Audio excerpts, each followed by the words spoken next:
Oke, hari ini kita akan mengupas sebuah laporan yang benar-benar mengejutkan. Laporan ini membahas tentang kemungkinan adanya dokumen-dokumen penting yang hilang dalam kasus Jeffrey Epstein.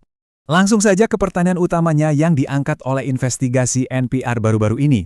Apakah ada berkas-berkas kunci yang mungkin menghubungkan Donald Trump dengan Jeffrey Epstein yang sengaja disembunyikan dari kita semua? Jadi, semua ini berawal dari sebuah laporan dari NPR. Mereka menuduh Departemen Kehakiman atau DOJ telah menahan berkas-berkas yang sangat krusial terkait Donald Trump dalam kasus ini. Tuduhannya ini sangat spesifik dan serius ya. Intinya adalah DOJ diduga tidak merilis dokumen yang berkaitan dengan tuduhan pelecehan seksual oleh Donald Trump terhadap seorang anak di bawah umur.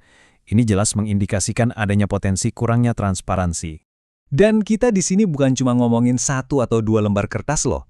Laporan NPR mengklaim ada lebih dari 50 halaman wawancara dan catatan FBI yang hilang. Jadi ini bukan sekedar kelalaian kecil, ini jumlah yang signifikan. Nah, pertanyaannya, gimana caranya para jurnalis ini bisa sampai pada kesimpulan seperti itu? Jawabannya ada di penelusuran jejak digital yang cermat dan, nomor seri dokumen. Oke, sebelum kita lanjut, ada satu hal penting yang perlu kita pahami, yaitu apa itu formulir 302. Singkatnya, ini adalah ringkasan resmi dari sebuah wawancara yang dibuat oleh agen FBI. Dokumen ini sangat-sangat penting dalam setiap investigasi. Nah, disinilah letak kejanggalannya.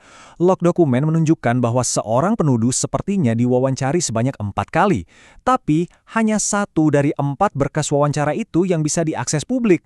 Jadi, di mana 3 sisanya? Sekarang, yuk kita bedah satu-satunya wawancara yang bisa kita lihat. Karena apa yang ada di dalamnya justru membuat cerita ini jadi semakin kompleks dan membingungkan. Di dalam satu-satunya wawancara yang dirilis ini, ada satu detail yang sangat menarik. Sang penuduh secara spesifik diminta untuk mengidentifikasi orang di foto, dan ia memilih untuk memotong foto itu, menyisakan hanya Jeffrey Epstein dan menghilangkan Donald Trump.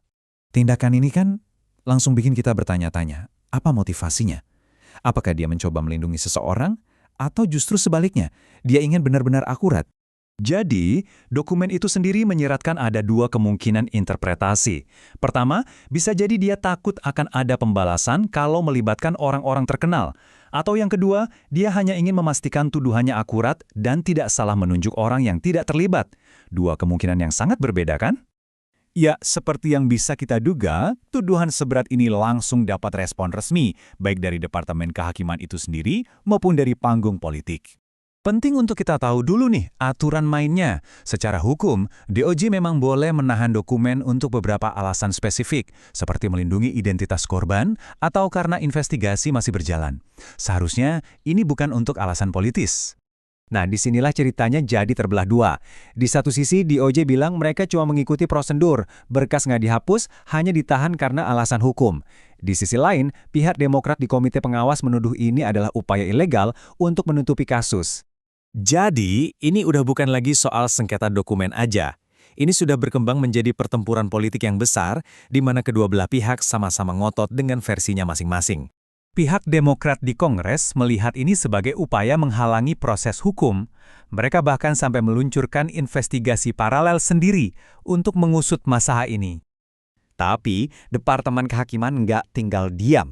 Mereka melawan balik dengan keras, menuduh para kritikusnya sengaja menciptakan kemarahan publik untuk keuntungan politik semata. Jadi intinya apa? Kontroversi ini sekarang jadi lebih besar dari sekedar dokumen yang hilang. Ini sudah menjadi pertanyaan tentang kepercayaan kita pada institusi pemerintah. Siapa yang bisa kita percaya? Pada akhirnya, kita ditinggal dengan pertanyaan besar. Apakah ini benar-benar sebuah upaya penutupan kasus yang besar atau sekedar manuver politik? Jawabannya mungkin tersembunyi di dalam berkas-berkas yang sampai sekarang masih belum bisa kita lihat.